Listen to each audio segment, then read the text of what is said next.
Buenas noches, lectores de la oscuridad. Espero se encuentren muy bien. Esta noche les compartiré una entrega más de nuestra Ruleta del Terror. En esta ocasión, con 3 relatos narrados por veladores o por personas que de algún modo ejercieron la actividad de cuidar una tienda o instalación por las noches. Antes de comenzar con los relatos de esta noche, les pido por favor que me apoyen suscribiéndose a nuestro canal de YouTube y activando la campanita para que les notifique cuando subamos nuestros próximos videos, así como dándole like a nuestras páginas oficiales en Facebook e Instagram. Eso me sería de mucha ayuda para seguir trayendo cada vez más relatos de terror para todos ustedes. Pero ahora sí, pasemos al momento que todos estábamos esperando, así que apaguen las luces o cierren los ojos, pónganse cómodos en el lugar en el que estén y démosle paso a estos relatos que, hasta el momento, no habían querido ser escuchados. La bruja del Palacio de Lecumberri.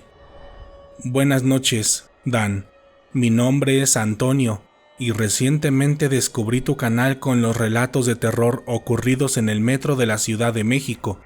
los cuales se han convertido en mis favoritos, porque siempre he sido fan del terror. Yo soy una persona adulta, por lo que he visto y escuchado muchos programas como el tuyo, desde La Hora Marcada hasta las clásicas historias narradas por Juan Ramón Sáenz en La Mano Peluda, el programa que estoy seguro que influyó en gran medida a los canales de terror de la actualidad. De hecho, era con el programa de Juan Ramón, que en paz descanse, con el que solía realizar la actividad a la que me dediqué por más de 30 años de mi vida, durante los cuales laboré como velador en 3 lugares distintos, pero fue en el Palacio de Lecumberri donde viví lo que a continuación les voy a contar. Para los más jóvenes de la comunidad, les cuento que el Palacio de Lecumberri, también conocido como el Palacio Negro de Lecumberri, es un lugar que fue construido inicialmente como penitenciaria o cárcel dentro de la Ciudad de México, a finales del año 1900, exactamente un 29 de septiembre a las 9 de la mañana, cumpliendo así con una extraña numerología de 999 o 666, si lo vemos al revés. Este lugar, durante su funcionamiento como cárcel, fue conocido por volver locos a los prisioneros, tanto por la sobrepoblación que alcanzó este sitio, como por las torturas que se dicen que se realizaban en este lugar, además de que esta penitenciaria llegó a hospedar a los criminales más peligrosos, dementes y crueles del México antiguo. Cuando yo entré a trabajar, esta enorme construcción ya había dejado de ser una penitenciaria para convertirse en el Archivo General de la Nación, motivo por el cual nunca pensé que me pasaría algo sobrenatural, porque por las noches, durante mi turno laboral, solamente estaba yo y otros 3 hombres, acompañados de toneladas y toneladas de papeles acomodados en lo que anteriormente habían sido las celdas de la cárcel. Durante mis primeros meses de trabajo, no sucedió nada particularmente extraño, a excepción de los clásicos ruidos que uno suele escuchar en estos lugares cuando trabaja como velador, porque cuando ejercemos este oficio, de algún modo te acostumbras a los sonidos de la madera, a uno que otro paso, e incluso a las voces que supuestamente son ecos de la actividad que estos lugares tienen durante el día, o eso es lo que nosotros queremos creer, para no tener miedo durante nuestras actividades de vigilancia nocturna. Sin embargo, durante un mes de noviembre, viví algo que jamás podré olvidar. En aquella ocasión, yo había salido a dar el segundo rondín de la noche, específicamente en las celdas ubicadas en el lado este, en el cual ya había caminado muchas veces anteriormente, por lo que para mí era prácticamente una actividad de rutina. Aún así, yo siempre hacía mi trabajo lo mejor posible, por lo que solía salir a caminar, iluminando con mi lámpara en cada rincón de los archiveros, en busca de un posible intruso, no solamente humano, sino también animal, porque en estos lugares Las ratas suelen hacer estragos con documentos que tienen un gran valor para la sociedad. Así que justamente, cuando estaba por terminar mi caminata, me detuve y abrí una de las celdas para buscar alguna señal de estos invasores, cuando de pronto, a mi espalda, escuché claramente la respiración fuerte y desesperada de una persona.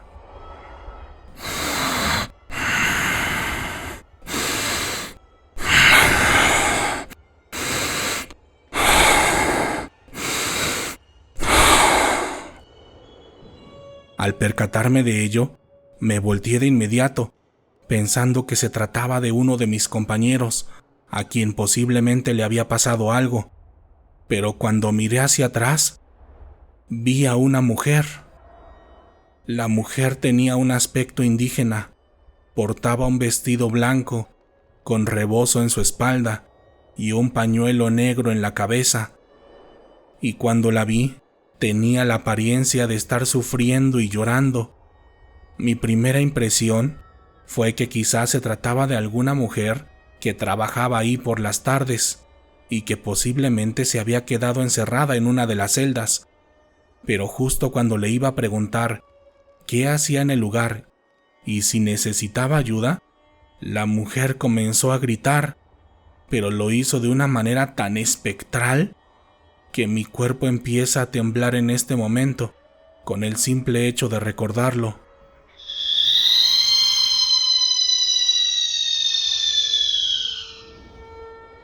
Al no esperar este grito, mi primera reacción fue poner las manos enfrente y cerrar los ojos, pero cuando los abrí, la mujer ya había desaparecido, dejando un verdadero desastre en la celda, porque la mayoría de los documentos que había en los archiveros aparecieron tirados en el suelo, regados por todos lados. Al percatarme de ello, notifiqué la situación por radio a mis demás compañeros, quienes llegaron de inmediato para apoyarme. Desde que me vieron, entendí que quizá ellos tenían una idea de lo que había pasado, sin que yo les dijera nada, porque solamente intentaron calmarme, mientras me decían que no pasaba nada, que me calmara, que ellos reportarían la presencia de ratas, para que los archivistas acomodaran todo otra vez. Con el pasar de los días, mis compañeros me platicaron sobre la Negrita, el apodo que ellos le habían puesto a la mujer que aparecía específicamente en la parte este de la penitenciaria. De acuerdo a lo que me contaron, ellos no solían advertirle sobre su aparición a los nuevos, como yo, porque no les creerían o simplemente terminarían renunciando, por lo que tomaban esta experiencia con la Negrita como un tipo de iniciación para saber si las personas que llegábamos ahí éramos aptas para el empleo, además de que solo de esta manera les creerían sobre esta y las demás apariciones que solían hacer acto de presencia en este lugar. Durante los 10 años que trabajé en el Palacio de Lecumberri, tuve la mala fortuna de presenciar varios hechos paranormales, pero uno de los que más me traumaba era encontrarme con la Negrita, porque después de conocer su oscura historia como presa y una de las brujas más influyentes del Palacio Negro de Lecumberri, en verdad me daba miedo encontrarme con ella, porque su mera presencia te hacía helar la sangre, además de que su grito me asustaba a tal grado que se me dificultaba dormir durante un par de semanas después de su aparición. Este ente oscuro se me apareció unas 5 veces más en los 10 años en los que trabajé en el Palacio de Lecumberri, pero en las últimas ocasiones, al verla, yo solía hincarme, orando el Padre Nuestro, y cuando lo hacía, también emitía un grito, pero solía tener menos intensidad que en las ocasiones anteriores, además de que en esas últimas veces no regaba los documentos por el piso, como si de alguna manera esta oración le restara poder, aún estando ella en el mismísimo infierno. En la actualidad, de acuerdo a lo que me han contado,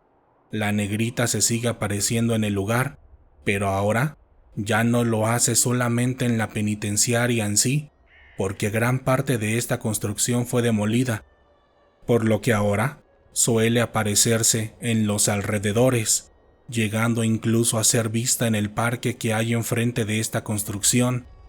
así como en el metrobús que pasa sobre la avenida. Así que si ven a una mujer con esta descripción por la noche y ven que va a gritar, arrodíllense de inmediato e invoquen a Dios.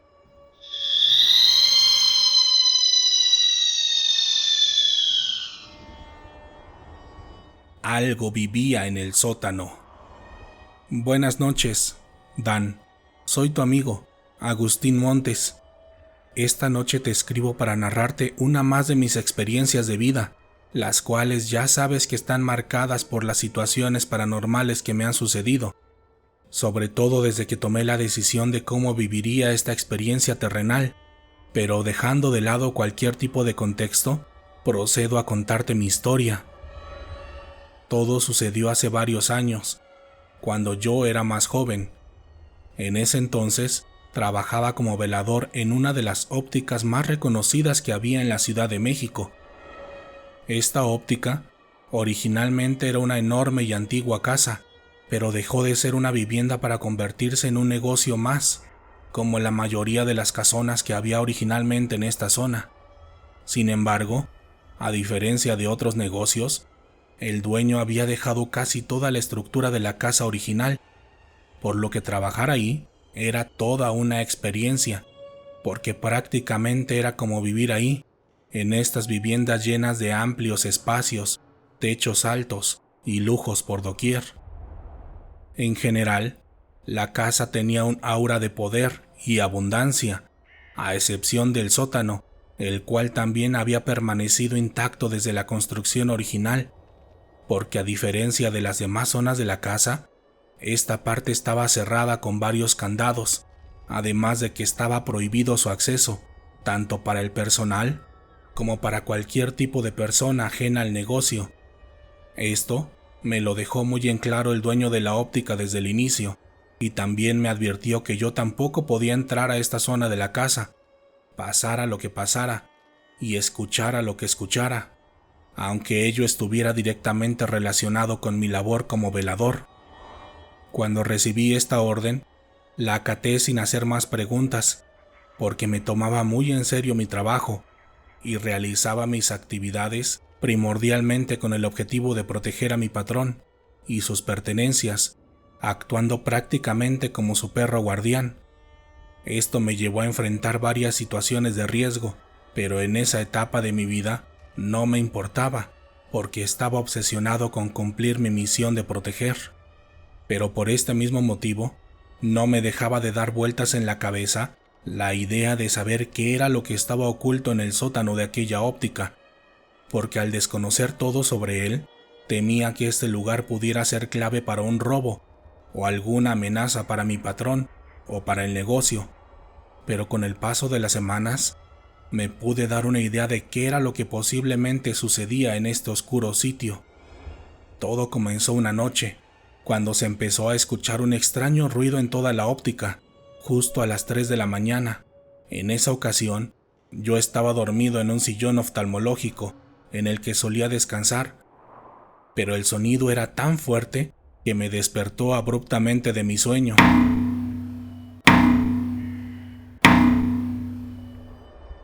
Cuando desperté, tomé mis herramientas de trabajo y me dispuse a dar una vuelta por toda la antigua casa. Primero, asegurándome de que las ventanas y entradas estuvieran intactas y cerradas, y posteriormente procedí a revisar cada esquina de aquella construcción, buscando el origen de aquel extraño ruido, el cual parecía asemejarse al sonido que hacen las ollas de peltre cuando son golpeadas con su tapadera, solo que en este caso, el ruido era demasiado estridente y claramente no era originado por ningún objeto pequeño y ligero, como una olla. Esa primera noche, tras revisar cada rincón de la óptica, no pude encontrar nada, solamente descubrí que el sonido claramente provenía del sótano, en el cual tenía estrictamente prohibido pasar. Las siguientes noches, de forma puntual, el ruido siguió escuchándose, justamente a las 3 de la mañana, y después de varios minutos, siempre se detenía, sin ningún motivo aparente. Por mi preparación en el mundo oscuro, ya comenzaba a sospechar que el origen de aquel ruido no era de este mundo, y con el paso de los días, tras escuchar las pláticas de otros trabajadores, mi teoría comenzó a tomar cada vez más fuerza, porque varios de ellos contaban que los dueños de los negocios y casas de alrededor hacían referencia al pozo, el cual decían que estaba en el sótano desde antes que se construyera esta casona. Así que pensando que posiblemente se trataba de una entidad que se sentía incomodada por mi presencia,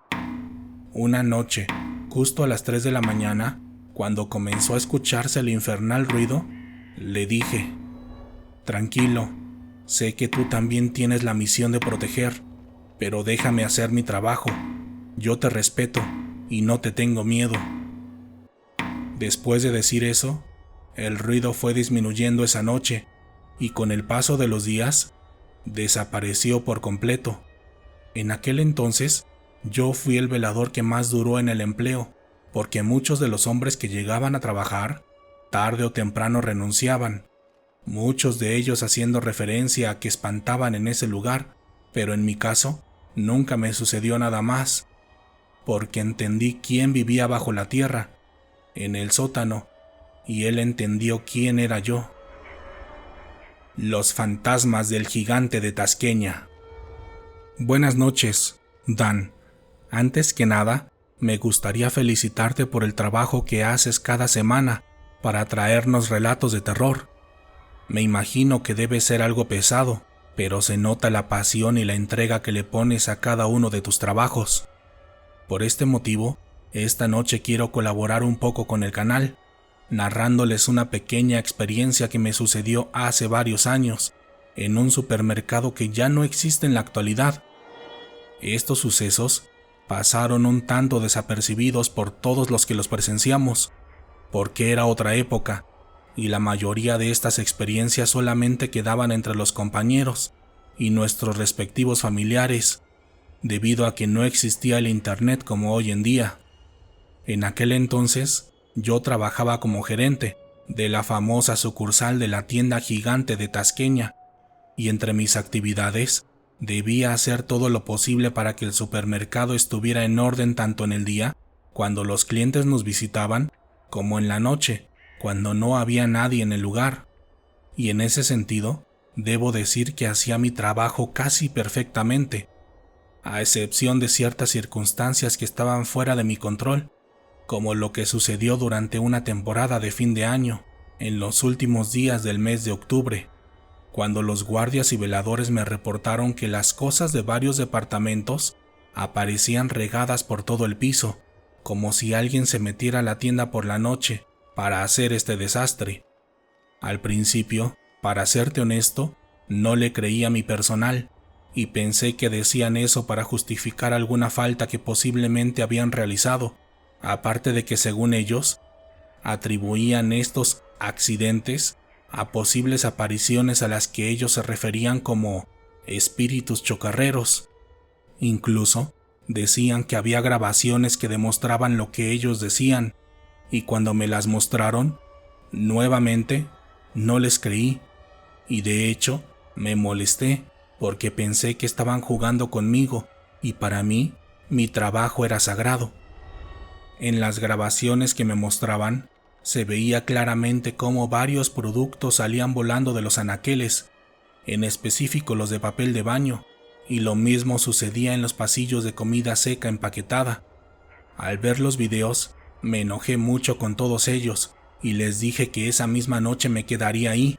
para demostrarles que los fantasmas no existían, y que seguramente descubriría que en realidad eran ellos. Así que esa noche lo hice tal como lo dije, y me quedé a cuidar las instalaciones de la tienda, como un velador más, pero cerca de las 4 de la mañana, uno de ellos me dijo: jefe, vea, está pasando otra vez. Al escucharlo, me acerqué de inmediato a los monitores, y en efecto, varios productos estaban prácticamente volando en distintos pasillos y departamentos, y en la sala de monitoreo estábamos las 3 únicas personas que había en todo el lugar, pero en mi necedad agarré una linterna y un garrote para dirigirme a los pasillos donde estaba sucediendo aquello, pensando que encontraría a los chistositos que me estaban jugando aquella broma. Pero cuando entré a la tienda, lo primero que noté fue el fuerte frío que hacía, y cuando me acerqué a uno de los pasillos que teníamos monitoreados, lo vi con mis propios ojos. Los objetos salían disparados de un lado a otro, como si alguien los tomara con sus manos y los arrojara violentamente contra el aire y el piso. Cuando presencié eso, el miedo me invadió, pero aún así, haciéndome el valiente, comencé a golpear hacia el aire con mi garrote. Pero cuando lo hice, sentí claramente cómo una fuerza extraña me lo quitó de la mano y lo aventó con una fuerza totalmente sobrehumana hacia el pasillo de enfrente. En ese instante, solamente comencé a correr hacia la sala de monitoreo, donde ya me estaban esperando los 2 veladores del lugar. Aquella primera situación duró más de 5 minutos, pero Dan, en verdad es horrible sentir esa fuerza y confirmar que algo más existe en nuestra realidad, aunque sea por unos cuantos minutos.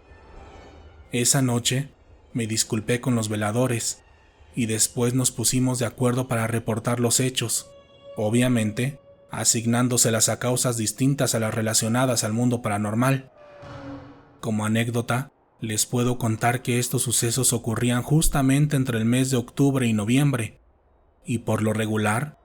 siempre durante las fechas dedicadas a Halloween y Día de Muertos, como si estas celebraciones tuvieran algo oscuro detrás de ellas. Gracias por escuchar los relatos de esta noche, lectores de la oscuridad. ¿Qué les parecieron estas historias? ¿Les gustan las experiencias narradas por veladores? Para mí, son unas de mis favoritas, porque solo estos personajes ven el mundo cuando se encuentra en su versión oscura y negativa, y siempre es interesante escuchar las historias que ocurren en el mundo, cuando todos los demás estamos dormidos. Recuerden que si ustedes tienen alguna experiencia con el mundo paranormal, pueden compartirla con nosotros en la sección de comentarios, o a manera de mensaje directo a través de Facebook o Instagram, o al correo letrasdeloscuridad@gmail.com. Si quieren apoyar este proyecto para que continuemos trayendo cada vez más relatos de terror para todos ustedes, por favor ayúdenme dejando un comentario, compartiendo el video con alguien más y sobre todo suscribiéndose a nuestro canal de YouTube. En esta ocasión, háganme saber si llegaron al final del video contándome en la sección de comentarios dónde les gustaría trabajar de veladores. En mi caso, siempre me ha llamado la atención estar en un parque de diversiones por la noche, pero cuéntenme cuál sería su lugar ideal. Y si están en Facebook, compártanos por favor un emoji o un GIF de un barco. Ya saben, si veo su comentario, estén seguros que les contestaré. Por lo pronto, ha llegado el momento de despedirme, pero podemos seguir en contacto a través de nuestras redes sociales oficiales en Facebook e Instagram, o a través de mi cuenta personal de Twitter, donde pueden encontrarme como WarioDan. Mi nombre es Daniel Robledo, y pronto nos encontraremos nuevamente para compartir otras historias que, hasta el momento, no habían querido ser escuchadas. Buenas noches.